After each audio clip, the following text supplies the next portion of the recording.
안녕하세요. 요한복음 49번째 시간입니다. 네, 요한복음 12장 20절에서 36절까지 말씀. 네, 이방인의 시대의 시작. 십자가를 통해 높아지시는 예수님. 이런 제목으로 말씀 나누겠습니다. 네, 오늘 우리가 본 본문은 예수님의 공생애가 이방인을 향한 구원의 사역으로 확장되는 전환점을 보여주고 있습니다. 그러니까 6월절을 맞아서 예루살렘에 올라온 헬라인들 몇 사람이 예수님을 보고자 합니다. 예수님에 대한 어떠한 여러 정보들을 얻었을 것이고, 특별히 나사로에 관련된 그런 사건들에 대한 소식을 들었을 것이고, 그들은 분명 궁금했을 겁니다. 그래서 6월절을 맞이하여 예루살렘 성전으로 오는 길에 예수님을 보고자 그들이 찾아왔던 것이죠. 그럴 때 예수님의 인자가 영광을 얻을 때가 왔다라고 답해 주시죠. 이 말은 단순히 예수님이 죽을 때가 되었다라는 의미가 아니라 십자가를 통한 하나님의 영광의 완성의 때가 왔다.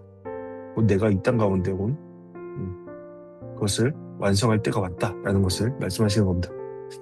요한복음에서 예수님의 십자가는 그러함으로 수치의 자리가 아닙니다. 흔히 일반적인 십자가의 자리가 아니라 순종과 사랑을 통한 하나님의 영광의 완성을 가리키는 겁니다. 이제 예수님은 땅에서 들리면 모든 사람을 내게로 이끌겠다라고 선언합니다. 이 말씀은 무엇이죠? 단순히 이스라엘, 그러니까 유대인을 넘어서 모든 민족을 향한 곧 예수 그리스도의 들리심을 믿고 바라보는 자들을 향한 구원의 문을 여시겠다라는 그런 말씀입니다. 그러므로 오늘 말씀은 이방인 시대의 시작이다. 그 시작점이다라고 말할 수 있죠. 이러한 내용 오늘 함께 살펴보시겠습니다. 네, 오늘 말씀은 6월절 명절에 예배하러 온 헬라인 몇 사람이 예수님을 만나고 싶다고 요청하는 것으로 시작되죠. 이 사람들은 유대교를 존중하는, 그러니까 유대교를 추구하는 이방인들입니다. 네. 유대인들은 아니었지만 유대교를 믿는 이방인, 곧 하나님을 경외하는 사람들이었습니다. 이러한 헬라인들은 헬라식 이름을 가진 제자 빌립과 안드레를 통해서 예수님께 접근합니다. 아마 언어도 그렇게 통했기 때문에 오히려 그들을 찾아서, 그러한 이름을 가진 이 두 제자를 찾아서 예수님께 접근하는 그러한 모습을 취한 것이죠. 이 장면은 상징적이다라고 볼 수 있는 겁니다. 지금까지 예수님의 사역은 유대인 중심이었습니다. 이스라엘 중심이었죠. 그런데 이제 이방인이 예수님이 찾아오는 시대가 시작된 것입니다. 이에 예수님은 그 요청에 직접 대답하지 않으시고 대신 인자가 영광을 얻을 때가 왔다라고 선언하십니다. 즉 십자가의 시간이 다가왔으며 그 죽음을 통해 모든 사람에게 구원의 길이 열릴 것임을 말씀하시는 것입니다. 네, 이제 시작되었다. 네, 너희들을 향한 구원의 때도 이제 시작되었다라는 그러한 어떻게 보면은 그들은 그들의 한계로서 알고자 했던 그 이상의 것들을 예수님께서 지금 말씀하고 계신다라고 볼 수 있는 겁니다. 곧 예수님은 그들의 영원한 구원에 대해 지금 말씀하고 계신 것입니다. 이어진 말씀에서 예수님은 한 알의 밀이 땅에 떨어져 죽지 아니하면 한 알 그대로 있고 죽으면 많은 열매를 맺느니라 라고 말씀하시죠. 밀알은 죽음을 통해서 생명을 나누는 상징과 같은 것이죠. 씨앗이 땅에 떨어져서 죽어야지 뿌리를 내리고 싹을 틔우죠. 그러므로 열매를 맺는 과정, 생명의 과정, 생명을 나누는 과정으로 나아갑니다. 따라서 예수님의 죽으심은 헛되지 않고 그 희생을 통해 새로운 생명 공동체가 태어나게 된다라는 것을 보여주는 겁니다. 묘사하는 것이죠. 이어 예수님의 제자들에게도 같은 원리를 말씀하십니다. 자기 생명을 사랑하는 자는 잃을 것이고 이 세상에서 자기 생명을 미워하는 자는 영생토록 보존하리라. 이 말씀은 자기 부정과 헌신의 삶을 강조하는 겁니다. 예수 그리스도를 따라 가는 삶, 그것을 통해 열매 맺는 삶이 가능하다라는 것을 말씀하시는 거죠. 여기서 미워하다라는 말은 실제 증오가 아닙니다. 자신보다 하나님을 더 사랑하라라는 뜻입니다. 사람이 나를 섬기려면 나를 따르라. 나 있는 곳에 나를 섬기는 자도 거기 있으리니. 예수님은 제자들에게 섬김과 따름이 같은 의미라는 것을 가르치고 계십니다. 예수 그리스도를 따라가는 것, 그분의 성품과 그들의 삶의 깊이를 따라가는 것, 그것이 바로 섬기는 것이다 라는 것을 말씀하시는 것이죠. 주님을 섬기는 자는 주님이 계신 자리, 즉 십자가의 자리에 함께 있을 것이며 그 사람을 하느님 아버지께서 기이 여기실 것이다 라고 예수님은 말씀해 주십니다. 이런 말씀 중에 예수님은 십자가를 앞두시고 지금 내 마음이 괴로우니 라고 말씀하십니다. 이 말씀에는 참된 인간으로서 느끼시는 일종의 두려움과 고통이 담겨 있다라고 볼 수 있는 것이죠. 인간적인 어떤 두려움 말고요. 그러니까 예수님은 곧 아버지여 나를 이때에서 구원하여 주소서라는 생각을 거두시고 아버지여 아버지의 이름을 영화롭게 하소서라고 기도하십니다. 예수님은 자신의 뜻보다 하나님의 뜻과 영광을 선택하신 것이죠. 그때 엄청난 일이 그곳에서 일어나게 됩니다. 바로 하늘에서 음성이 들렸던 것이죠. 내가 이미 영광스럽게 하였고 또 영광스럽게 하리라. 하나님께서 예수님의 결단을 증하시며 그 사역이 이미 하나님의 영광을 이루고 있음을 선포하신 겁니다. 곧 예수 그리스도의 순종, 절대적인 순종이 하나님의 뜻을 이루는 과정으로 이미 들어가 있다는 것을 선언하신 것이죠. 이러한 하나님의 음성은 무리들에게 있어서 천둥과 같았습니다. 혹은 천사의 음성과 같이 여겨졌습니다. 그럴 때 예수님은 이 소리가 난 것은 나를 위한 것이 아니라 너희를 위한 것이다 라고 말씀하십니다. 즉 하나님은 사람들로 하여금 예수님의 길이 참된 하나님의 뜻임을 깨닫게 하기 위해서 직접 자신의 음성을 그 자리에 나타내 주신 것입니다. 그러니까 그 자리에서도 사람들은 다른 소리를 들었다라는 것을 볼 수 있죠. 어떤 무리들은 천둥 소리를 들었다라고 말하고 어떤 이들은 천사가 예수님께 하는 말을 들었다라고 말하고 있습니다.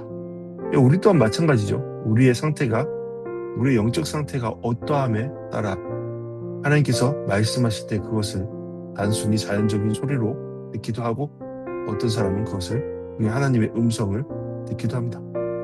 우리는 어떤 소리를 듣고 있는 자리에 있습니까? 예수님은 이제 이 세상에 대한 심판이 이르렀으니 이 세상의 임금이 쫓겨나리라 라고 선포하십니다. 십자가의 사건은 단순히 한 사람의 죽음이 아니라 악의 세력과 사탄의 패배를 의미합니다. 곧 십자가의 죽으심은 예수님께서 하나님의 뜻을 이루는 것과 동시에 사탄의 패배를 상징하는 놀라운 사건이기도 하다라는 겁니다. 내가 이 땅에서 들리면 모든 사람을 내게로 이끌겠노라. 이 말씀에서 들리다라는 말씀은 단순히 십자가 위로 들려 올려짐을 넘어서 부활과 하늘로 올라가심 승기를 포함한 하나님의 높이심을 뜻하는 것입니다. 예수님은 높이 들리심으로써 유대뿐만 아니라 모든 민족을 하나님께로 이끄신다라는 것이죠.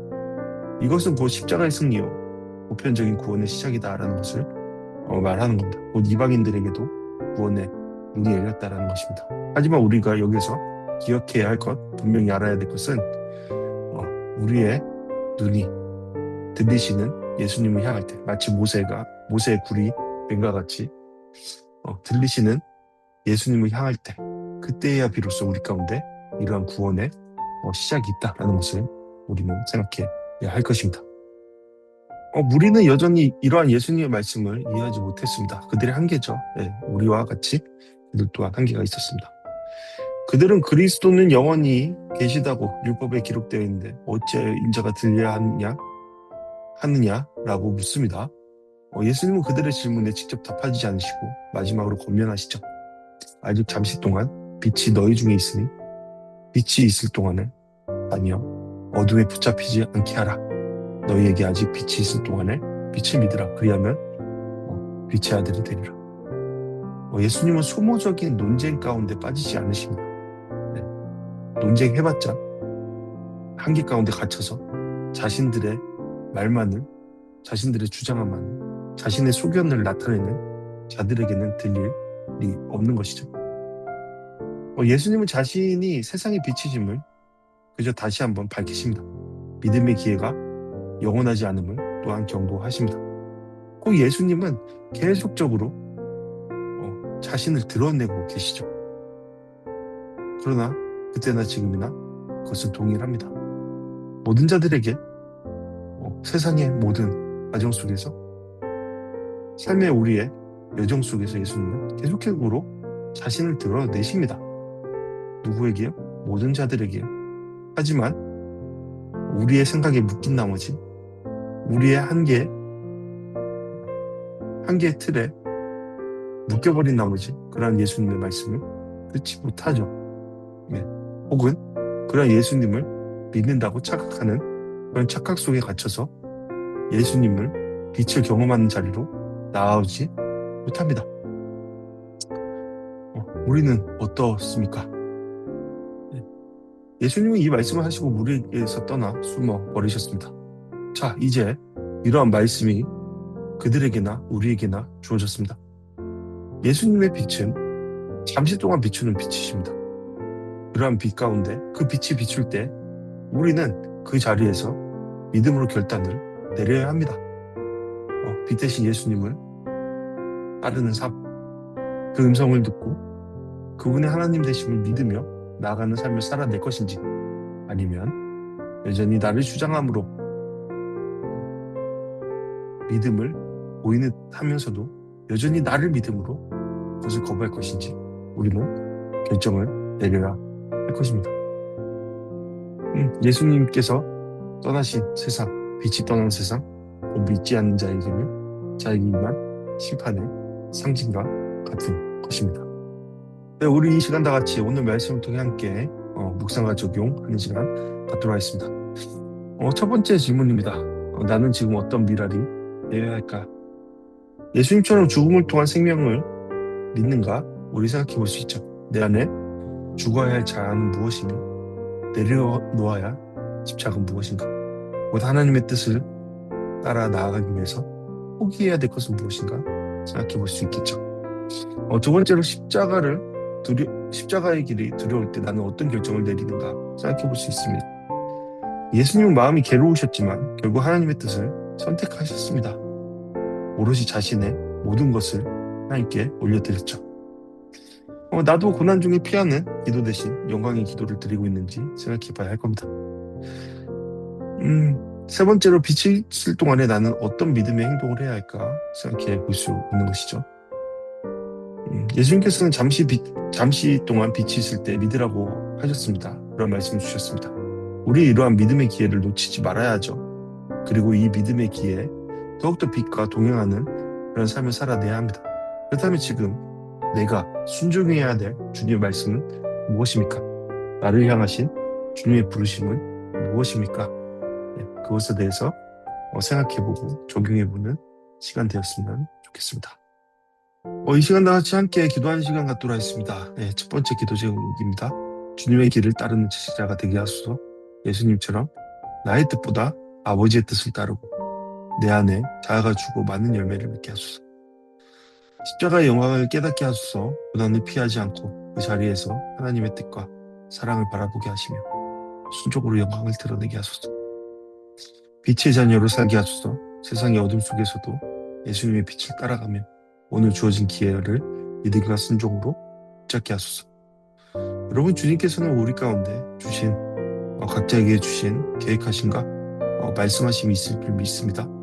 여러분, 그러한 말씀이 우리 가운데 천둥으로 들리지 않고 하나님의 말씀, 하나님의 귀하신 말씀으로 들리길 바랍니다. 그러므로 그것을 품고 그것을 바라며 그것을 구하며 그것을 찾으며 두드리며 결국에 주님의 뜻을 이뤄가는 우리의 삶의 모습이 되었으면 합니다. 여러분, 오늘 말씀에서 예수님께서 말씀하신 그때에 있을 십자가는 예수님의 패배가 아니라 하나님께서 온 세상을 향한 구원을 이루신 영광의 자리라는 것을 기억하십시오. 하나님께서는 이미 승리하셨습니다. 그리고 우리를 승리의 길로, 보장된 길로 인도하고 계십니다. 그런 길로 나아가는 믿음의 사랑, 믿음의 삶을 살아가는 우리 모두 되기를 간절히 바랍니다. 이 시간 다 같이 오늘 말씀을 통해 오늘 주어진 말씀을 통해 함께 기도하는 시간 되었으면 좋겠습니다. 네, 감사합니다. 다음 시간에 또 뵙겠습니다.